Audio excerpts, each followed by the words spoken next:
வணக்கம். PSU bank merger. அதாவது 12 PSU banks இருக்கு. இந்த 12 பேங்க்ஸு இப்ப 6லிருந்து 7 பேங்க்ஸா குறைக்க போறாங்க.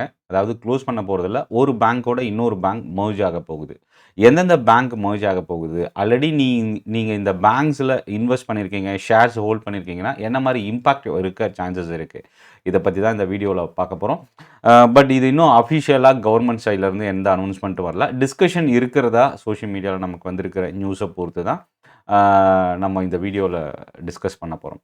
2வது நவம்பர் 16, 17ல பார்த்தீங்கன்னா, பிஎஸ்யூ பேங்க்ஸ் தொடர்ந்து ஒரு ஸ்ட்ராங்கான பவுன்ஸ் பேக் இருந்தது. அதுக்கும் ஒரு ஒன் ஆஃப் த ரீசனா இந்த பேங்க் மர்ஜர வந்து நம்ம பார்க்கலாம். ஸோ, இப்போ என்னென்ன இம்பாக்ட் இருக்கு அப்படின்றத ஒன் பை ஒன்னா பார்க்கலாம். முதல் விஷயம், இதுக்கு முன்னாடி இந்த இந்த மாதிரி ஒரு பேங்க் மர்ஜர் நடந்திருக்கா அப்படின்னா, 2017ல ஸ்டேட் பேங்க்ல நடந்திருக்கு. ஸ்டேட் பேங்க்கினுடைய குரூப் பேங்க்ஸ் இருந்தது. அதாவது எஸ்பிஐன்றது மட்டும் தான் நமக்கு தெரியும். State bank of Bikaner and Jaipur, state bank of Mysore, state bank of Travancore, state bank of Hyderabad, state bank of Patiala, இந்த மாதிரி பேங்க்ஸ் எல்லாத்தையும் அண்டர் ஸ்டேட் பேங்க்குக்கு கீழே எடுத்துகிட்டு வந்து ஒரே ஒரு பேங்க் தான் எஸ்பிஐ அப்படின்றத மர்ஜ் பண்ணியிருந்தாங்க. அதுக்கப்புறம் 2020 இந்த கோவிட் பேண்டமிக் இதெல்லாம் ஸ்டார்ட் ஆன டைமில் வந்து பார்த்திங்கன்னா, ப்ரீவியஸ் மர்ஜர் ஏப்ரலுக்கு அப்புறம், அதாவது இந்த லாக்டவுன்லாம் ஸ்டார்ட் ஆனதுக்கப்புறம் ஆந்திரா பேங்க், கார்ப்பரேஷன் பேங்க் வந்து யூனியன் பேங்கோட மர்ஜ் ஆச்சு. சிண்டிகேட் பேங்க் கனரா பேங்கோடையும், அலகாபாத் பேங்க் இந்தியன் பேங்கோடையும் மர்ஜ் ஆச்சு. கிட்டத்தட்ட 20 பேங்க்ஸு 12 பேங்காக குறைஞ்சது.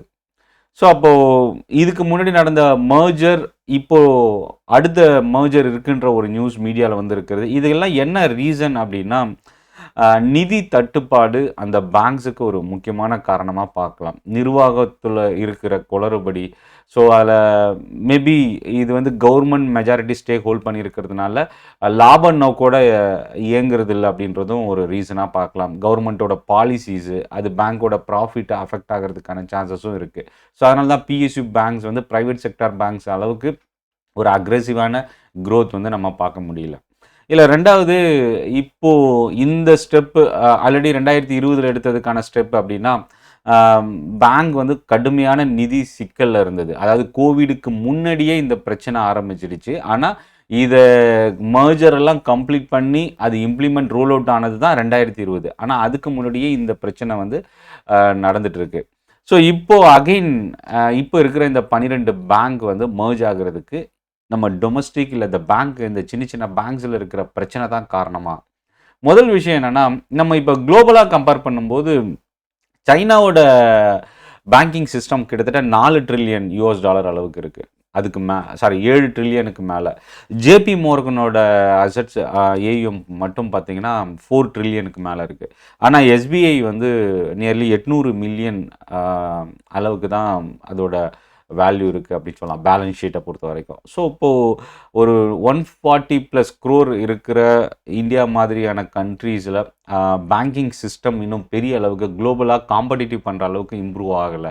ஸோ, அதுக்கான ஒரு ஸ்டெப்பாகவும் கம்பேரிட்டிவாக நம்ம இங்கே பார்க்க முடியுது. ஸோ, இந்த இன்ஃபர்மேஷன் வந்து ஆர்பிஐ, பிஎஸ்யூ பேங்க்ஸ், அதாவது PNB, Bank of Baroda, SBI, இந்த பேங்க்ஸோட டிஸ்கஷன்லேருந்து, அவங்க மேனேஜ்மெண்ட் மீட்டிங்லேருந்து ஆர்பிஐ மூலயமா நம்ம கொடுத்துருக்கிற ஒரு விஷயமா, நியூஸில் வந்திருந்த ஒரு விஷயமா பார்க்கலாம். ஸோ, இப்போ இந்த 12 பேங்க் 6 to 7 பேங்க்ஸாக குறைய போகுதுன்னா, அப்போ எந்தெந்த பேங்க்ஸ் வந்து இதனால் மர்ஜ் ஆகிறதுக்கு வாய்ப்பு இருக்குது? Central Bank, UCO Bank, IOB, Bank of Maharashtra. இதில் என்னென்னா, பேங்க் ஆஃப் மகாராஷ்டிரா வந்து ஆல்ரெடி ரொம்ப ஒரு ஸ்ட்ராங்கான க்ரோத் இருக்கக்கூடிய ஒரு பேங்க்கு. பட் ஆனால் இப்போ அதை மர்ஜ் பண்ணுற, எப்பயுமே நார்மலாக க்ரைசிஸில் இருக்கிற பேங்க்கு தான் பெரிய பேங்க்ஸோட சின்ன பேங்க்கை வந்து மர்ஜ் பண்ணுவாங்க. பட் ஆனால் ஆல்ரெடி பேங்க் ஆஃப் மகாராஷ்டிரா நல்லா பர்ஃபார்ம் பண்ணக்கூடிய ஒரு பேங்க்கு. பட் இது இந்த மர்ஜர் லிஸ்ட்டில் இருக்கக்கூடிய ஒன் ஆஃப் த பேங்காக சொல்கிறாங்க. மேபி இது என்ன ரீசனால் இதை மர்ஜ் பண்ண போகிறாங்க அப்படின்ற ஐடியாவும் இல்லை. ஸோ, இப்போது கிட்டத்தட்ட 6 to 7 பேங்க் அப்படின்னு எடுத்துக்கிட்டோம் அப்படின்னா, State bank of India, Bank of Maharashtra, Bank of Baroda, Canara Bank, Union Bank, இன்னும் ஒரு சில பேங்க்ஸு. ஸோ, 4 பிஎஸ்யூ பேங்க்ஸு, இதோட 1 or 2 பேங்க்ஸ் அடிஷனலாக ஆட் ஆக சான்சஸ் இருக்குது. ஸோ, இப்போது இது வந்து ப்ரைவேட் செக்டார் பேங்க்கில் இந்த பிரச்சனை இல்லையா அப்படின்னு கேட்டிங்கன்னா, ப்ரைவேட் செக்டார் பேங்க்ஸ்லேயும் இந்த பிரச்சனை இருந்திருக்கு. எஸ் பேங்க் ஆல்ரெடி ஒரு கிரைசிஸில் வந்து மேனேஜ்மெண்ட் நிர்வாக திறமையின்மையால் ஏகப்பட்ட கடனாகி நிதியை சமாளிக்க முடியாமல் பேங்க்ரப்டி வரைக்கும் போயிருந்தது. அதை ரிசர்வ் பேங்க்கும் ஸ்டேட் பேங்க்கும் கை கொடுத்து ஹெல்ப் பண்ணி இன்றைக்கி சர்வைவலில் ரீட்டன் ஆகிருக்கு, காப்பாற்றிருக்கிறாங்க அப்படின்னு கூட சொல்லலாம். ஸோ பேங்கிங் சிஸ்டம் பொறுத்த வரைக்கும் ஒரு கண்ட்ரியோட எக்கனாமியை டைரெக்டாக இம்பேக்ட் பண்ணக்கூடிய ஒரு விஷயம். ஸோ மற்ற ஸ்டாக் மார்க்கெட்லேயோ இல்லை இந்தியாவில் இருக்கிற ஒரு பெரிய நிறுவனம் திவால் ஆகுது அப்படின்னா அது அந்த கண்ட்ரிக்கு ஒரு பெரிய பாதிப்பு இருக்காது. அது அந்த இண்டஸ்ட்ரி வரைக்குமே வந்து இம்பேக்ட் கிரியேட் பண்ண வாய்ப்பு இருக்குது. பட் ஆனால் பேங்கிங் அண்ட் ஃபினான்ஷியல் செக்டார்ன்றது ஒரு நாட்டோட எக்கனாமிக்கில் டைரெக்டாக இம்பேக்ட் பண்ணக்கூடிய விஷயன்றதுனால அரசும் சரி அந்த மேனேஜ்மெண்ட்டும் சரி முன்கூட்டியே நடவடிக்கை எடுத்துகிட்டு இருக்கிறாங்க. இப்போது ஒரு எஸ் பேங்க் மட்டும் இல்லை, இதுக்கு முன்னாடி இப்போது ரீசெண்டாக இண்டஸ்இண்ட் பேங்க்கில் நடந்த ஒரு ரீசன்ட் லாஸ் மோர் தென் 1000 crore மேலே ஒரு லாஸ் நடந்ததாக ஒரு நியூஸ் நம்ம மீடியாவில் பார்த்தோம். ஸோ இந்த மாதிரி ஒவ்வொரு பீரியட்லேயும் அதுக்கு முன்னாடி மர்ஜர் நடந்த நியூஸ் அப்படின்னா ஹெச்டிஎஃப்சி பேங்க்கோட ஹெச்டிஎஃப்சி லிமிடெட் வந்து மர்ஜ் ஆகிருந்தது. ஐசிஐசிஐ பேங்க்கும் வந்து merger news already old news கொடுத்துருந்தாங்க. ஸோ இந்த மாதிரி ஒவ்வொரு பேங்க்கும் அவங்களோட நிதியை இம்ப்ரூவ் பண்ணுறதுக்கும், ஸோ லிவரேஜை இன்க்ரீஸ் பண்ணுறதுக்கும், ஃபண்ட் ரைஸ் பண்ணுறதுக்கும் இந்த மாதிரி மர்ஜர் வந்து யூஸ் பண்ணுறாங்க. உங்கள் ஃபீட்பேக் கமெண்ட்டில் போஸ்ட் பண்ணுங்கள். இந்த வீடியோ அதாவது பேங்க் மர்ஜரை பற்றின வீடியோவை நீங்கள் கமெண்ட்டில் போஸ்ட் பண்ணுங்கள். இப்போது ஷேர் ஹோல்டருக்கு வரலாம். இதனால் ஆல்ரெடி நீங்கள் சப்போஸ் ஒரு பிஎஸ்யூ பேங்க் வந்து ஒரு பெரிய பேங்க்கோட மர்ஜ் பண்ண போகிறாங்க அப்படின்னா அந்த பேங்க் ஸ்டாக்கை நான் ஹோல்ட் பண்ணியிருக்கேன், என்ன ஆகும் அப்படின்னா இதுக்கு முன்னாடி ஒரு விஷயம் நடந்தது. என்னென்னா லக்ஷ்மி விலாஸ் பேங்க் வந்து டிபிஎஸோட மர்ஜ் ஆனப்போ லக்ஷ்மி விலாஸ் பேங்க் மேனேஜர்ஸ்க்கு பேங்க் ஷேர் ஹோல்டர்ஸ்க்கு வந்து எந்த ஒரு ஷேர் அப்ரிசியேஷனும் இல்லாமல் போச்சு, அது ஜீரோ ஆச்சு அப்படின்றதான் நம்ம மீடியாவில் பார்த்தோம். ஸோ அப்போ அந்த மாதிரி இது நடக்க வாய்ப்பு இல்லை.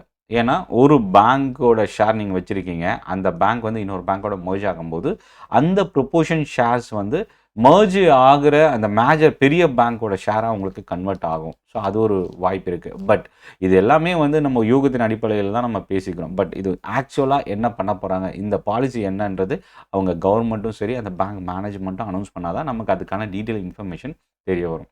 So Telegram group Chennai trading academy YouTube channel, அதே போல் என்னோடய சோஷியல் மீடியா லிங்க்ஸும் நான் டிஸ்கிரிப்ஷனில் கொடுத்துருக்குறேன். நீங்கள் யூஸ் பண்ணிக்கங்க.